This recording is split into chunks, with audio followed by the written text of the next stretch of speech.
evening, everyone. Today we have a pastor's daughter, woman of God herself, loving, a happy soul, forever smiling and laughing, and highly confident. Her love for baking is what got her here today. She's the head baker, founder, and CEO of Heaven's Oven. She goes by the name Vuyokazi Ngo. Watch the full episode for an inspiration. Enjoy. Hi everyone, welcome to Getting Real with Lesedi Precious. Today we have Vuyokazi Ngo. She's the owner of Heaven's Oven, but I'm going to give her the platform to introduce herself to you guys. Hi Vuyo, how are you? Hi, I'm good, and you? Do you prefer Vuyo or Vuyokazi?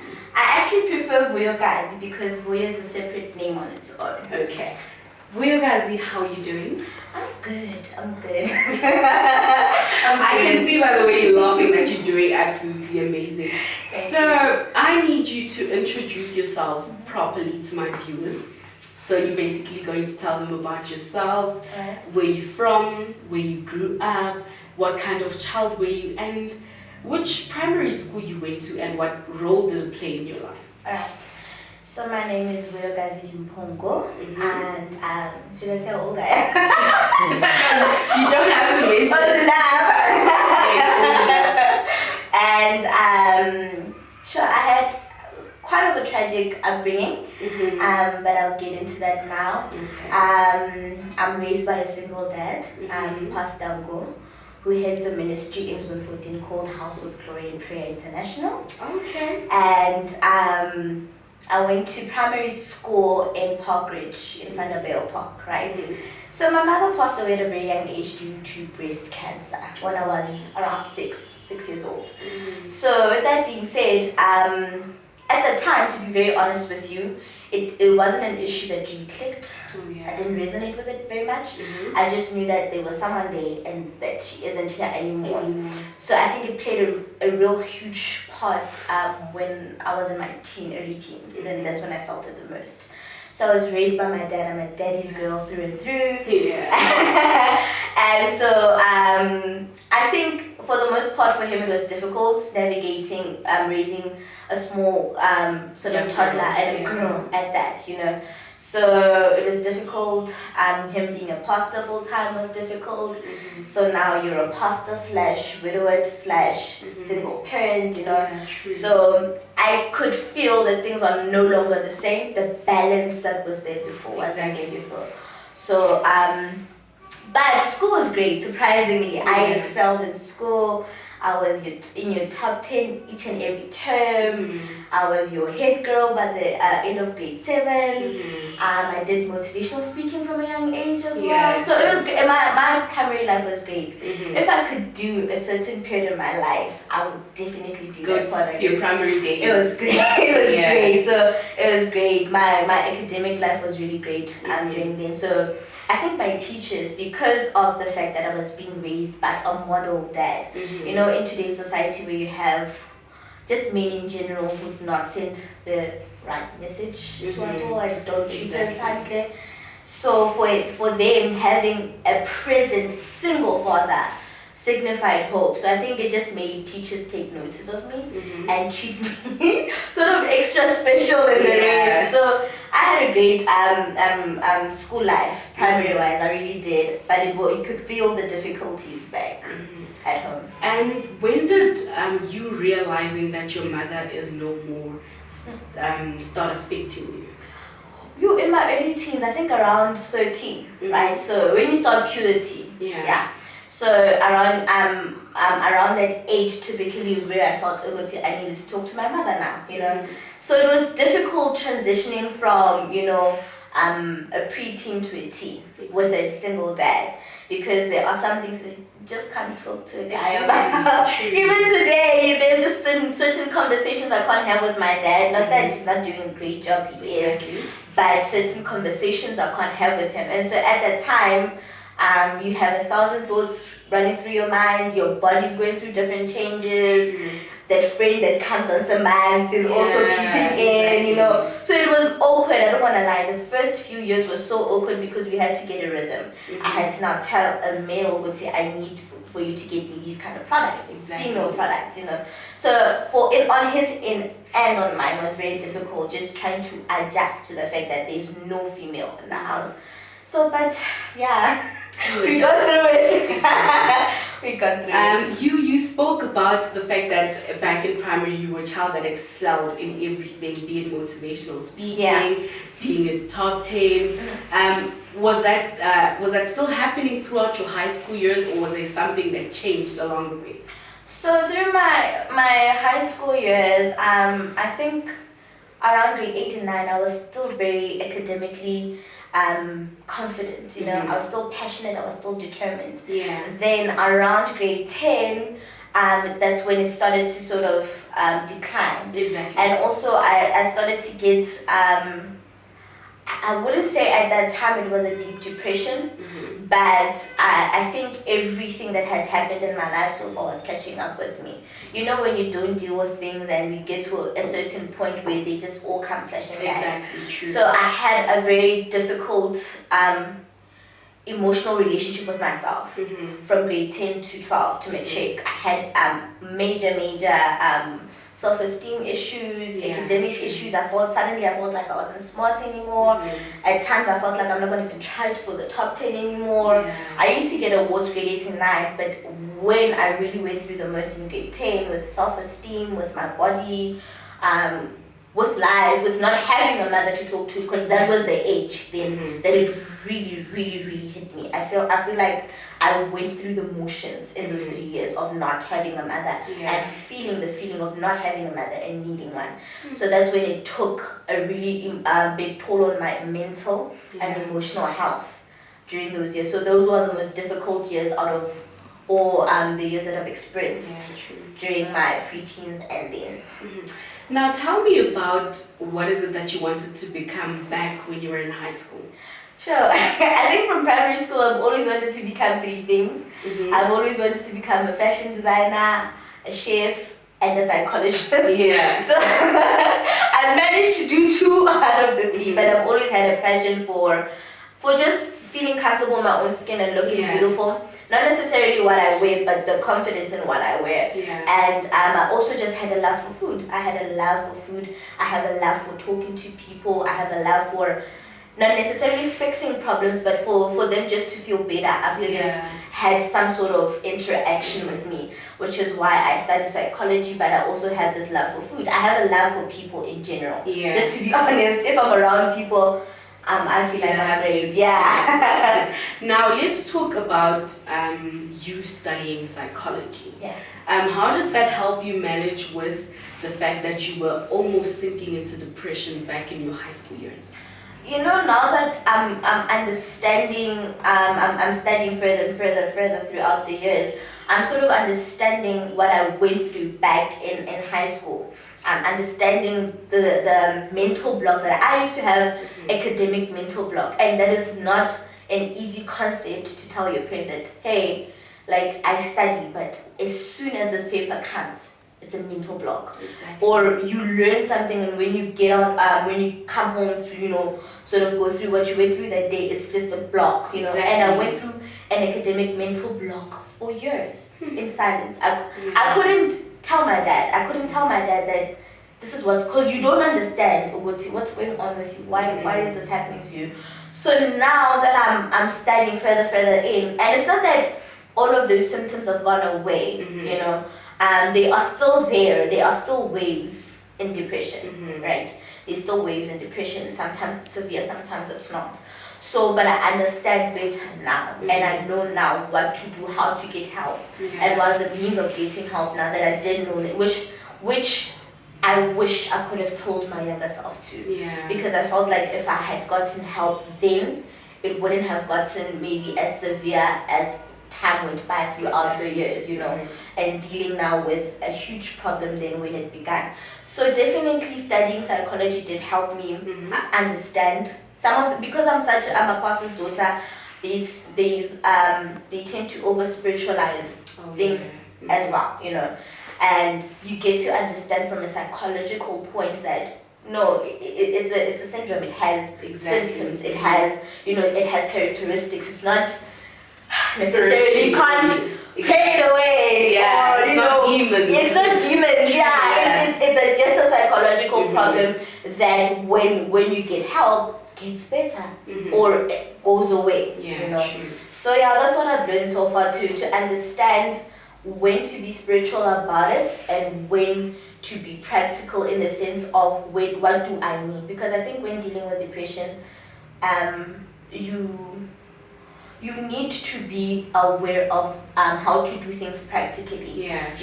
Because I have a relationship with God, I really do, and it's a personal one, but I know as well when to do practical steps that will help me get out of something, and to pray about something and just depend on the word. I think that's a misconception. People think that you can't have both. You can't do both. They can't both coexist, So yeah.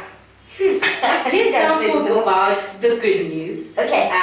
The fact that you started your own business. Yes. I want you to tell me how it came about. So it was back in 2018. So I've always had a love for food. I've always loved being in the kitchen. I've always loved preparing meals. I've always loved people coming together for a meal. Exactly. So it started back in 2018, and people were like, you would make something and post it, and people would be like, you have this talent and you just keep.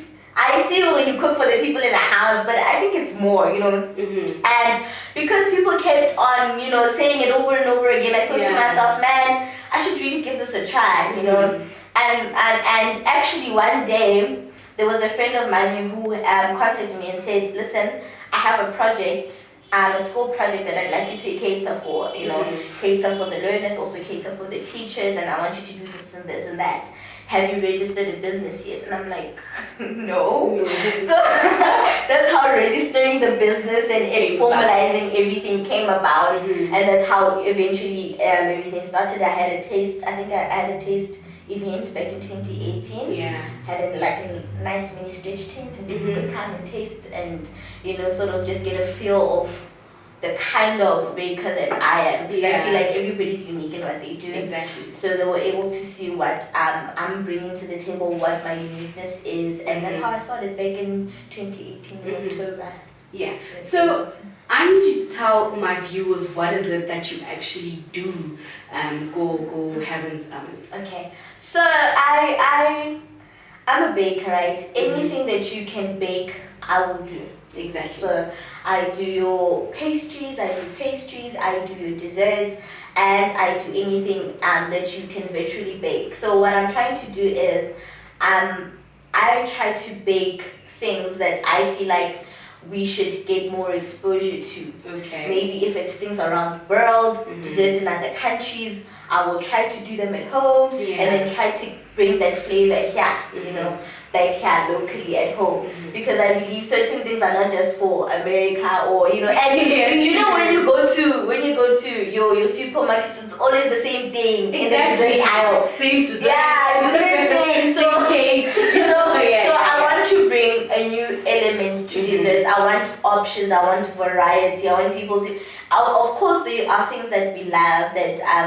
I mean, if you like something, you're not gonna change it. But I just wanted to bring ultimately new things to try, new things to taste, so that you can still being here in Mzansi, you can still go locally all over the world. Exactly. It's like, okay, I've been everywhere, because you could taste it through my bakery.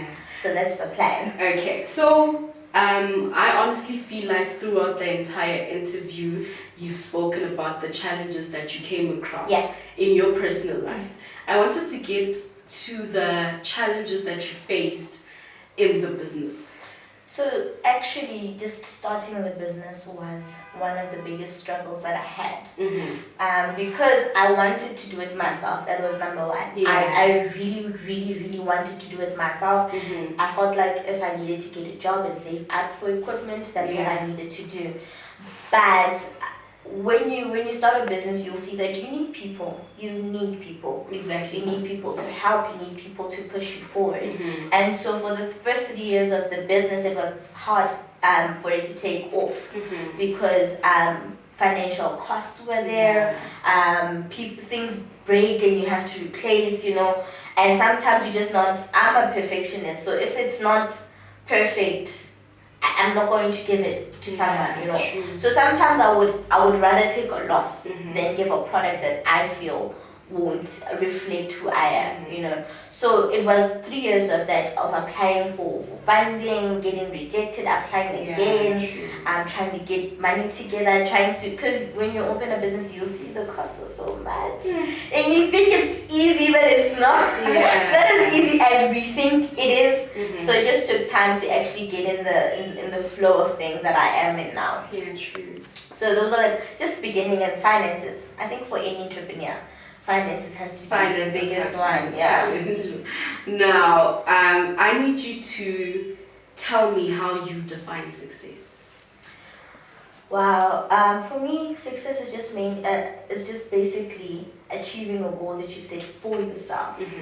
So by virtue of me even beginning this business, that is what I value as success. And every day, every month, every year, I put new goals that I need to achieve to get to the next level.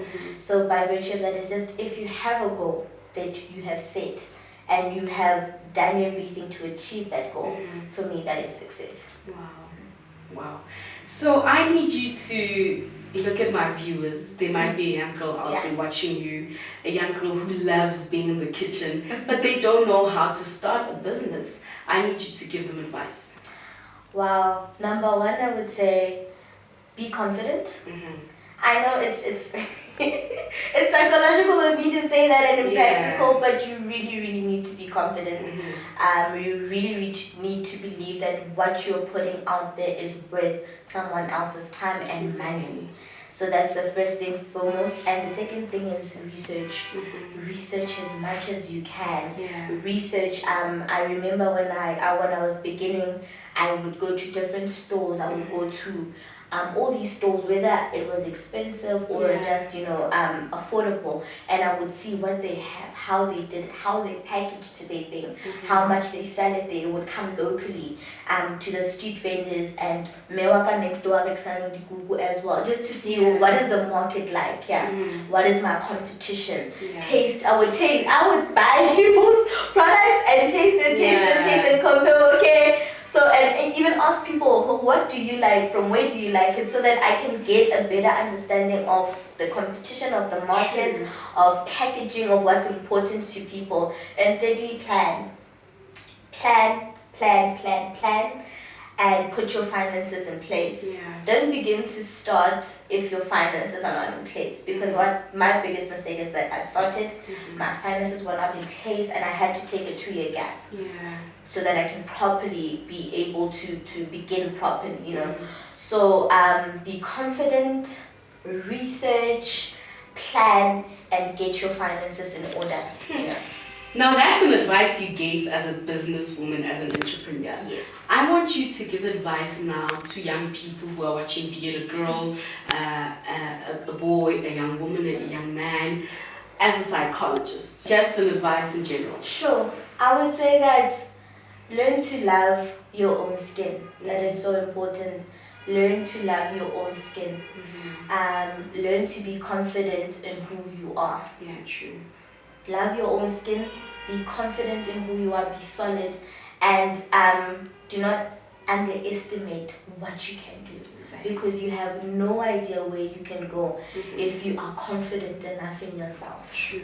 So that's what I would tell them, to be confident in their own skin, to be confident in who they want to be, trust the process, know that whatever challenges that you go through, we are not here to stay and wallow in our challenges. Exactly. We pass our challenges and we go forth and we go on to the next thing. And because I'm a woman of God, I say trust God in everything. Pray about everything and be led by the Holy Spirit in everything that you do. So that's an advice I would give as a psychologist. But first, because I'm an advocate of mental health, the biggest one I would add is that take care of your mental health. Take care of your mind. Your mind it's the number one resources that we use to progress in life. Exactly. If your mind is not in order, there is nothing that will go right for you, because your mind is not in a good space. So take care of your mind. Make sure, and nothing is ever too light for you to think that it's not a problem or it's too small of a problem. I think that's the thing with mental illnesses, that you don't, especially if you have things like you're anxious, anxieties and your panic attacks and stuff like that. People tend to think, I can't tell Vuyo about this. This is something too small, too stupid, too insignificant. But take care of your mental health. It's so important. It's so important. Now, to people who want to taste the beautiful work you do with your hands, where do they find you? So you can find me on my social media pages, also on my WhatsApp, and I live in Still Park. For those that want to drive there, I live in Still Park. I have a little kitchen. So outside my home, I've just built a little kitchen workstation. So I have a little building where I work from outside, and I bake and I take orders there directly as well. Please leave your handles with them.